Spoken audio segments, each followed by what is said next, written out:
This mutation is called Train of the Dead, and it is being played on Oblivion Express. We have 3 mutators active. We have Darkness, we have Outbreak, and we have Walking Infested. So there'll be a lot of infested units around the map, and that is going to pose a bit of a challenge for some of these players. But by far the deadliest of these mutators is the Outbreak mutator.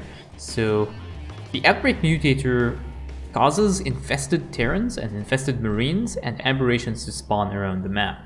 Now, the most important breakpoint of this mutator is the 20-minute mark for Outbreak, because at 20 minutes aberrations will start spawning, and that is usually when players tend to get overwhelmed. So the players will have to take appropriate actions, so to speak, and appropriate measures to make sure that they are able to handle it. And there's one of 2 ways you can deal with this. You can either try and all clear the map, or you can just put adequate static defense. Now, Oblivion Express is one of those missions that is particularly difficult to all clear, so it's very likely that these players are going to go and just put down some static defense to keep these aberrations at bay. While the players get set up, let's have a look at the masteries. So this is obviously being done on the Asian server. We have level 69 Nova, and we have basically all the points added to the airstrike mastery, the primary ability improvement, and then we have some kind of split into the Nova energy and the unit HP regen. That's very similar to the optimized splits. It is the recommended way of transitioning up as you're climbing up the mastery levels. For Stetmann, we have 28 points into the upgrade cost reduction, and then we have the Econergy abilities, and we have the Steadlight cooldown. And I actually now just started to realize that I am struggling to describe what these masteries are, because it is really rare to see a Stetmann player, especially on the weekly mutations. And that is basically because Stetmann is one of those commanders that does require a lot of extra micro to get that kind of value out of his units. You have Super Gary, who needs micro by himself, then you have his units as well that each have their own special abilities sometimes, like lurkers, and you have to borrow, unborrow them. So there he is a little bit more mechanically demanding as a commander. And as you can see over here, there are a bunch of infested Terrans that have started to aggro, but the value of Gary's Stetalites and his stat zones is just keeping these Zerglings alive. Usually you would end up losing these Zerglings to whatever attack wave, but just because he has these stat zones available, that is where Gary's ability is, and that is where his strength lies. And that is one thing to also note, that when you are playing Stetmann, is you should be using these things, you should be switching between modes very frequently. The developers at Blizzard have put a very short cooldown. I think it's a 1-second cooldown on these abilities, and the reason why is they have actually anticipated that kind of play. It's the kind of play that they want to encourage. They want you to keep switching these zones over and over and trying to get the best kind of value. So you'll see a lot of players that will put the speed zone and they will never ever switch it over unless they have a very particular situation to try and deal with. But switching between these zones, switching between the speed zone and whatnot is going to be really important. And you can see now over here, one of the things that Darkness has an effect on this map is that the train is not highlighted. You can see Nova already starting to kill off some of these units, and there are a lot of aberrations, there are a lot of infested Terrans that are spawning from these units, but Nova has really no problems dealing with this already at the 68 kill mark. Unfortunately, they need one more kill to get the magical 69 kills, but whatever. So we have the Zerglings already here, and they are going to be able to handle these aberrations that will be coming up the ramp. And on this side, I think there's no static defenses yet for Nova. I think Nova is just going to single-handedly deal with this area. And you can see the train has died now, and Gary's whatever his orb is called, the E-Gorb, I think they are called, is just one of those abilities, ends up wiping out that large chunk of infested that have spawned from the train. Now Gary is going to rock slap these rocks and start to clear them manually, and Nova is going to be over here and she's going to start clearing the next attack wave that has spawned. And one thing to also note is that the attack wave ping markers will not appear on the minimap when there is darkness. The only reason you're seeing this ping marker right now is basically because Nova has vision of that attack wave. But you will notice the next attack wave that should be spawning roughly around now is not there. and it'll only appear once you have vision. So that is one thing to note when you are playing with this kind of mutator active, is you have to be aware of where the attack waves are going to be coming from and where the trains are going to be spawning. You can see here, this is the attack wave I was talking about. It is not revealed on the mini-map. Nova has already cleaned up this, and now she'll be ready to deal with the next attack, or the next train wave that is coming up. And we can see that Gary has already been upgraded to Super Gary, and this is where his ability set also comes into use and becomes really handy. He gets access to his special zone ability that he can put down around himself, and this is one of the abilities that you can actually utilize to start spreading your stat zones a little bit more effectively as well.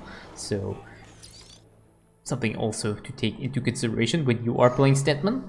And we can see now that Nova is basically good to go. Super Gary is still here, just harassing some of these units. And Nova already in the front now, and she has a bunch of Liberators, jumps forward with a blink, instantly one-shots these units with her shotgun ability. And that is pretty much the set of units cleared, but there is still going to be a harass wave here. And we can see that we're dealing with Ravaging Infestation though, which is a ground zerg, which is going to be a little bit easier for these commanders to deal with. Stetmann, usually the air units are a little bit more difficult to handle, even if you're playing Nova or whatnot. It's just more difficult to deal with, but having a pure ground composition means that you can do things like this, like dropping these Spire Mines and just letting these Spire Mines take care of the escorts and the trains. We see now that Nova is dropping a bunch of siege tanks as well, and these siege tanks are going to be able to get a lot of value against the infested units that are here, as well as the ground escort and the attack waves that will be spawning around the map. And we can see now that Stetmann has actually put down some of the mecha spine crawlers, and these ones are going to be able to hold the ramp for at least a little bit of time. You can see these Zerglings, once they're fighting off the stat zone and without the healing ability, do end up dying very quickly.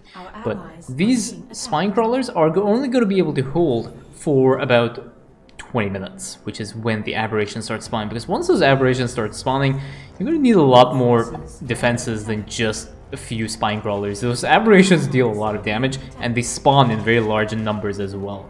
So you can see here that Nova has already blinked forward and is basically deleting this attack wave, and now we have to wait for the next train to spawn.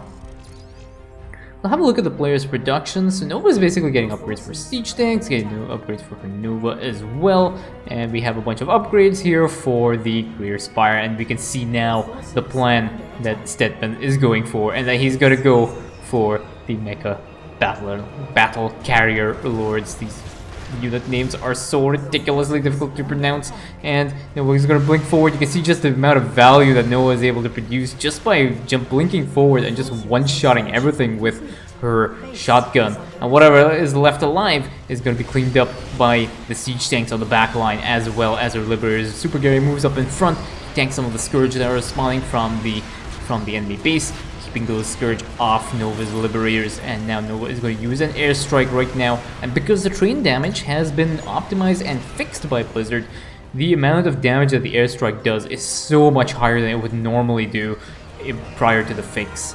So prior, what would happen is that the damage on each of the carriages would sometimes cancel each other out, which means that even though you might be attacking all the carriages at the same time, you might not be getting as much damage calculated on your behalf because of the way the triggers work in the editor. But this was fixed a few patches ago, and you can just see how one airstrike pretty much almost one-shots an entire train. And this is just one of the additional perks of that kind of bug fix. You can see now this train pretty much has nothing it can do to prevent itself from dying against the army of these two commanders. And we can see now that we already have two, I'm gonna call them Broodlords. I'm not gonna call them Mecha Battle Carrier Lords because it's such a difficult name to pronounce. These Broodlords are now ready, and we have now a bunch of Corruptors as well, which will eventually be converted into additional Broodlords. And you can see here that there are already 4 units of those. Yeah, I think there are 4 Broodlords in total.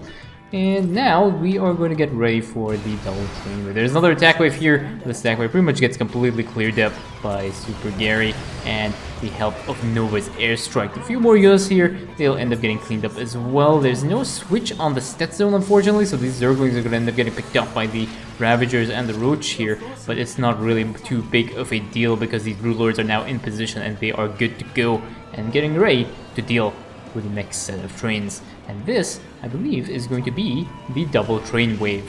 And this double train wave is going to be the more difficult way because you can see it's such a large number of units, but a very nice nuke comes down from Nova and pretty much one-shots the entire train escort here. There is nothing left, and Nova's going to end up cleaning up whatever is left of this escort wave and the Infested that have spawned from that escort. There are a bunch of siege tanks on the back line with a bunch of liberators. More importantly, there are spire mines, and once these spire mines get in contact with the train, that train basically stands no chance and ends up getting completely wiped by Nova. This next train is going to be a little bit more difficult to deal with, but Nova should be able to airstrike, I think, and have really no problems. There's an Infested that casts a fungal growth, but they pull back from Nova. Nova does not really want to lose her army unnecessarily, and that Infested could have caused a lot of problems because there are a lot of Ultralists, lots of Hydrolists, lots of Ravagers in the escort wave. And on this side as well, Stetmann with his Mecha Battle Carrier Lords, or his Brood Lords, they are being able to... They are basically untouched by this ground army. The ground army cannot do anything against it. Unfortunately, you can see now the effectiveness of these spine crawlers. They're not really that good. And these infested units did not spawn from the Outbreak Mutator, I don't think. I think they came from the Walking Infested from one of the trains that was being killed off. And you can see now how ineffective they are at dealing with, you know, just a small trickle spawn of Infested. But just imagine now if there are aberrations that will be spawning around the map. That is what makes it really difficult to deal with, and that is why a lot more static defense will be required, and they will need to do, the commanders will need to do that before the 20-minute mark, so they have about three and a half minutes before that happens. You can see now that there's a satellite overcharge onto these Brood Lords, and Stetmann basically just wants to regenerate their energy. The energy regeneration is reasonably decent, even with the satellite overcharge, but it is nowhere near enough to remax their abilities, and they will need to do that before bad stuff happens and the next train starts to spawn. And again, there's a remnant of an attack wave that was cleared up by these commanders, but now there's a lurker as well here that is harassing Nova's barracks, and she will have to go and deal with this. And Super Gary is saying, I am getting attacked and I will stop being your best friend because friends help other friends. And Nova now jumps in here back to try and help and clear out these lurkers that were there. And there are a few more infested units that have spawned as well, but they will end up being cleaned up. But Nova has already got this area in lockdown. There are a bunch of Brood Lords as well that will start to harass this train. And Nova's Liberators will be able to clear out this side. And this is the Yamato Cannon, the ability. I think it's called the Stetmato Cannon for these units. And just lots of damage output. And now you can see the Lococeptors, I think that's what they are called, that are basically able to clear out a lot of these units and dealing a good amount of damage. Actually, these Brood Lords deal a significant amount of damage, and they're a little bit more useful given the buffs that they have received. So it's one of the things that was really important as part of the recent patches. I can't remember what patch exactly, but they have received a bit of a buff, and they are a little bit better than they used to be prior to that patch, because prior to that patch they were basically rock slapping champions material. Nowadays they're okay. I still don't think they're great, but they're definitely not as bad as they used to be. You see now that you can just see how effective they are just pushing and clearing. They're probably not effective at just clearing individual units, but they're a fun unit to play with around, especially if you know that your ally is really good and will be able to solo the mission entirely. Sitharius is a really good player, so I'm pretty sure they'd be able to solo this mutation without any assistance. And now we have another attack wave that's coming up towards the player's main base. This attack wave is gonna be moving forward, and you can just see the airstrike. Everything is just so wasted by that airstrike. Now, unfortunately, there are a lot of infested Terrans that have spawned as a result of that attack wave, and this is not going to last too long unless Stetmann can clear this out. And you can see the effectiveness of Super Gary here. Just one of those Ego Orbs completely wipes out everything from that attack wave. And now, the commanders are ready to deal with the next train spawn that will be coming up. And in total, there are 12 Brood Lords ready to start attacking this next set of trains. So the train has spawned on this side. There is another train on here as well. Again, a bunch of stat zones that are constantly getting killed off by the Hydralisk, but again, Super Gary is uninterested. We can see that Nova has completely cleared out this escort, probably through an airstrike because I missed that, and Super Gary uses an Ego Orb to start clearing out this train's escorts, and now he just starts to focus fire down with his mecha battle carrier lords, and he is dealing a good amount of damage. And Nova has completely deleted whatever is left of this attack wave, but still there are a few Terrans here left. This train now ends up going down to Stetmann's army, and I think everything is pretty much under control. The aberrations now have started spawning, unfortunately, and you can see I spoke a little bit too soon and things are not under control, and this is why bad things can happen. The aberrations have started to spawn, and they have started to spawn at the 20-minute mark, and you can see these aberrations just making a beeline. So I just wanted to show you the amount of damage that these things do. There are 5 spine crawlers over here and 5 aberrations, and already 1 aberration goes down, 2 spine crawlers down as well, and now these basically 5 spine crawlers got picked off, and they only ended up killing off 2 aberrations. And this is exactly why it is so important to either all clear the mission or put down adequate static defense, and these aberrations are just going to start picking away at these commanders, and I do not think these commanders are interested in dealing with it. Okay, now Stetmann wants to go and try and prevent his base from being lost. Unfortunately, Stetmann is getting completely hammered by these aberrations, and he might end up losing his hive if he is not actually going to hurry up and deal with this. And now there is a massive attack wave, so Stetmann has to go and help their Nova ally to make sure that Nova doesn't end up losing her important liberators and her siege tanks. But unfortunately, I think one of those siege tanks has gone down. Nova has died twice, and Stetmann does end up losing his hive, which is very, very unfortunate because it means that he is going to be set back in terms of the tech tree. So now Nova is going to end up cleaning up whatever's left of this attack wave, so she should be able to deal with that without too many problems, but Stetmann's main base has been completely deleted. Now, he does have his Greer Spire available, so I think theoretically he may be able to tech up as quickly as possible and get back to his hive. One of the good things about Stetmann is that he has a very fast structure morph mastery, which allows him to build this stuff very, very quickly. Nuke comes down onto this escort, wipes out pretty much everything there except the hybrids. Hybrids do not stand a chance against the liberators and the siege tanks, the fighter mines that were laid down. I just want to quickly have a look at the masteries to see what selected. So there is no morph rate mastery on Stetmann, so that's going to be a little bit of an issue when it comes to rebuilding everything. But that was the last train that was done, and that was some impressive work. All the trains are gone, and that is GG.